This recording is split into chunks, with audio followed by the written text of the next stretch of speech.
Hey guys, how's it going? My name is Blackblade and welcome back to another vlog update featuring our Summon Raging Spirit Witch build.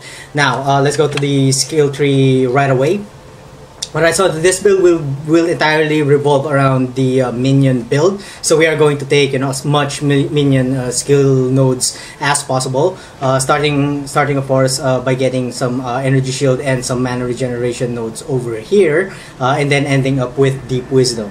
And then we move to the left side to get the practical application, and then we moved up over here to get some increased life and mana. And then we went to the right side over here to get some minion lives and the grave intentions. And then we went down over here to get some additional increased cast speed. So we have 3% over here, 3 and then 6, so that's a total of 12% more, increased attack speed. And then we went down over here to get a socket. Now, re-rolling a minion's affix on certain jewels are really difficult. So I only chose this one because this one rolled a 16% increased damage for our minions, which will be good.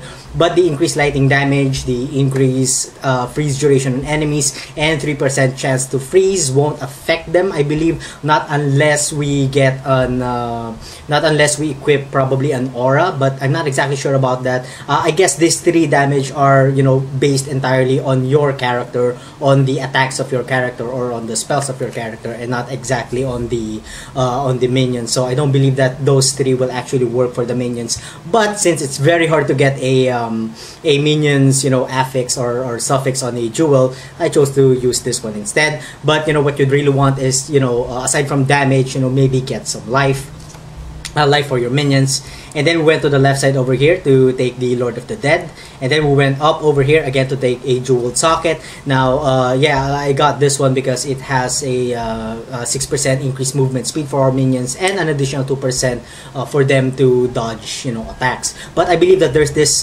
certain unique jewel that's pretty rare, I believe, and it's actually pretty expensive, that adds more skeletons and more an additional skeleton and an additional zombie, I believe, plus life. I'm not exactly sure, but you guys should look that one up, and that would also be good to have in our build. And then we went to the left side over here to get some mana and life nodes, and then we went up over here to get some more minion damage and life, and then to finally get the death attunement. And then we moved over to the left side to get the minion instability. And then we went over here, since we are going to be doing dual cursing on this build, we've gotten the Whispers of Doom. And then we went down here over to the right side to get the mental rapidity, again for the increased cast speed, so that we could cast as many summon raging spirit as possible. And then we went down over here to get the Puppet Master, and then we went over to the left side over here, finishing up to get the Herald of the Flock. And then we went down here to get the Retribution over to the Templar's skill tree. And then we've gotten the life nodes, the Sanctity over here, and the Righteous Decree for the increased mana and reduced mana cost of skills, because this is a mana intensive or a mana heavy build. So getting the Righteous Decree is actually a really good idea. And then we went to the right side over here, finishing up with getting mana and life regeneration nodes, and then mana and life. And then we went down over here to get some more mana regeneration and life, and then the quick recovery. And then we went down over here to get another jeweled socket. Now, as you can see, this one rolled a 8% increased maximum life for our minions. Now, I didn't really want to Regal Orb this because honestly, I think I only have like six remaining Regal Orbs. So, and aside from that, it's really hard to again roll a minions mod on a jewel. So, or maybe I'm not just being lucky with my reroll. So yeah, I didn't regal this one. And then I went down over here to get some more minion damage. What was it? Minion attack and cast speed, and then minion life, and then ending of course with grave pact. And then we've gotten the Shaper over here for some mana regeneration and life regenerated per second. And then we went down over here to get some more mana and mana reduction cost, ending with Dynamo. And finally, we ended up getting all of the life nodes over here. And then since we're only at level 80, so there's a lot of room for improvement here. You could probably push this easily up to level 85 or 88. I suggest that you get more life, because you know, with the current gear setup that I have, I only have 4.1k life. Ideally, you'd really want to push that to at least 4.3k. So you might want to get some more life nodes over here, or you may want to go over to the left side over here to get the elemental dominion, and finally finish up by getting some more cast speed. Alright, so let's get into our gear. Since this will be a Summon Raging Spirit build, I thought that one of the best gear that I have is actually the Searing Touch, and we have a +2 level of socketed fire gems over here. And as you can see, the Summon Raging Spirit actually gets affected by the staff. Now this is not really necessary. Again, when it comes to wands or shields and all of that, I'm not really lucky with getting with my drops. So this is the only thing that I could, you know, think of that could, you know, potentially boost the damage of the Summon Raging Spirit skill gem. What's attached to it is Spell Echo, Multi-Strike, Melee Splash, and melee physical damage. For other gears, it's very typical, you know, it's not actually pretty good gloves. This is our belt, Life and Resist belt. For our boots, we're using a life and then resistance boots. Again, we are using a 6-link armor for this one, you know, life and high resist. For our helm, nothing too special, you know, just life and then resistances. And I was lucky enough for this one to roll a +2 level of socketed minion gems. So what's attached there, what I decided to attach there is Spell Totem, Minion Life, Summon Skeletons, and faster attacks. For our other accessories on our amulet, we're going to be using Onyx Amulet with huge additions to attributes. Really small life, but you know it's the thing that's actually working for me. For our ring, we're going to be using this one, life, high cold, and then fire resistance, plus we have a 7% increased cast speed again over there. And for other ring, we're going to be using a coral ring with a high life, with a high mana regeneration rate, and you know, only 1 resistance. Right, so what's attached to our other skill gems, we are going to be using Firestorm, which is attached to Curse on Hit, and the 2 curses that we will be using is Enfeeble and Temporal Chains. For other skill gems, we are going to be using Summon Chaos Golem with Zombie, all attached to Minion Life, Minion Speed, Fortify, and melee physical damage. The Fortify is actually pretty good as it will make them, you know, much more tanky. For auras, now you can decide, or you can decide to use, you know, damaging auras if you want a more damage-oriented minions, if you like. But for me, I decided to go with something that's much more defensive. So I decided to go with Vitality and Determination for my auras, which are both attached to Increased Duration and Flesh Offering. Now you may wonder, yeah, I don't have any movement skill because, you know, I'm lacking just 1 more socket. I wish that this rolled with 6 socket and I 5-linked it. I could have chosen a face run, you know, but since I don't have that, or you guys may choose to have a unset ring which has a socket, and you know, just use face run for your movement speed, or for your movement skill. Alright, since we cannot determine the damages of our minions, let's just go to our defense. We're not doing pretty good with armor, so basically you don't really want to get hit by monsters. You know, just let your minions, you know, do the damage for you.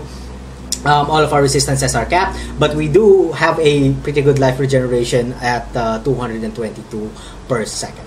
Alright, so that's about it. I guess I've talked enough. Let's go to our map. The map that we are going to be using for this build is the Burning Waste Pool. The Waste Pool map. It's a level 74 map. It's a typical leveling map. You know, just to get, just for you guys to get a general idea on, you know, what on what the build could actually take. The highest level that I was able to do is level 74. I haven't done level 75 and above because, quite frankly, I've already finished all of my high level maps on my Shadow Dual Claw and on the Marauder Ice Crash build. Alright, so let's start. Alright, so here we go. So the build is actually pretty, it's not that fast when it comes to clearing out maps. So yeah, you kind of need to be patient about this, or you may want to again change a little bit your auras so that so that they would do a much more damage if you want to, if you're feeling slow on your damage, and you want a much more damaging what do you call this, a much more faster clear rate. Now as you can see with the with all of our cast speed, the maximum skulls that we could release at one time is averaging at 7 no, hold on, I think it's about 8 or 9, 10, something like that, 10 or 11, depending of course on how much cast speed that we could actually do. Alright, hold on, I'm taking too much here. I'm taking too much time. Let's try and get into the boss. So the Firestorm is actually pretty good, as it as it has a huge AoE, so we'll be able to do a huge AoE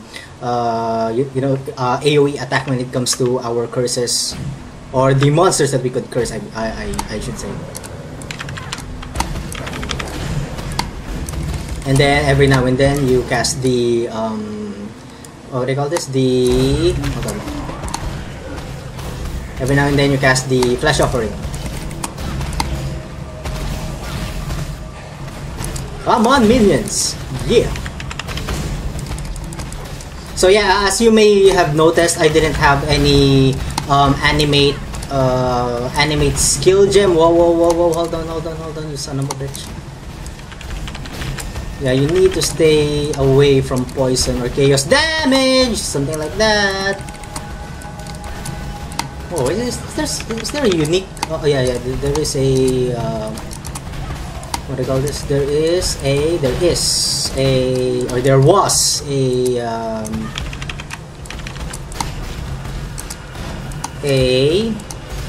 oh god, I'm not doing good with what I'm saying. Anyway, let's just try and get to the boss, as fast as we can.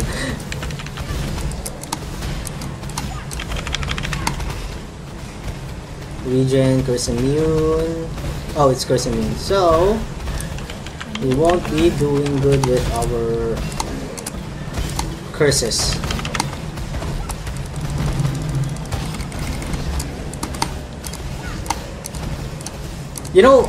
I'm not really a fan of pushing too many buttons when it comes to builds, so yeah, I'm kinda having a difficult time with this one. I'm more used to just whoa, wait a minute, it's a Herald of Storm. I need to be fucking careful. Hold on. Whoa. Come on, attack faster. And you have that. Oh my god, I really hate that monster mod, that thing with the totems. Those really hurt. Whoa. Yeah, so as I was saying a while ago, I'm not really a huge fan of clicking a ton of stuff, because yeah, I don't really like it, and that's why I didn't add any more summons to this build. I just really added those things that I find that would be useful. But if you can, or if you want to, you could add the specters and the what else? And the animic weapon, if you can. Those two could be a really powerful set of skill gems that you could probably add with your minions, and it could be good too. Okay, so I'm taking a long time here. Gosh, my kill rate is actually pretty slow.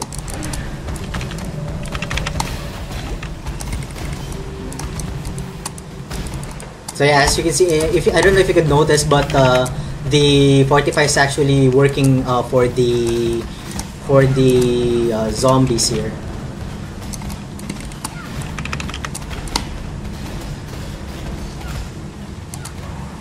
Yeah, so that's actually that's all that you need to do here. You just need to let your monsters do the killing and basically just stand back. One of the things that's not really good about this or this setup is that you could die potentially in 1 or 2 hits, so you have to be extremely careful about that. Or maybe, you know, instead of getting energy shield based gear, you may wanna, oh my god, I hate this mod. You may just want to choose to, come here guys, come here, right here. Yeah, those monsters won't actually die once they're stepping on those green glob or green thing. So you need to make them go somewhere here, or make them follow you to get away from that green blob or something. Oh my god, how am I supposed to get away from that? Or kill these guys? I mean, I can get away, but the question is, come here, over here. Guys, come here. We need to lure this son of a bitch right here. No, right here. If they can come here, come on, Jesus Christ. I'm not going to be able to kill these guys. You know, because when they're standing on top of that green thing, they're basically immune to death. So let's just try and, you know, ignore them. Maybe we could go back later. Okay, I believe that this is the boss. So let's summon as much skeletons as we can. Make sure that everything is up. Oh, what is that? Temporal chains. Yes, please. Okay, there's the boss. Let's do some flesh offerings here. Come on, boss, die! Whoa! Really want to stay away from this son of a bitch. And do some more flesh offerings. Boom. And so there you go. The boss is dead. One of our golems died, I believe, or no, I don't think that the golem has died. So yeah, so I guess that's about it. That's about it, guys. So let me know what you guys think about the build in the comment section down below. And thank you all so much for watching. If you guys enjoyed the content, don't forget to like, comment, and subscribe. And as always, I'm gonna see you guys on the next part of my video. Have a good one. Alright, so we are getting some pretty good oops,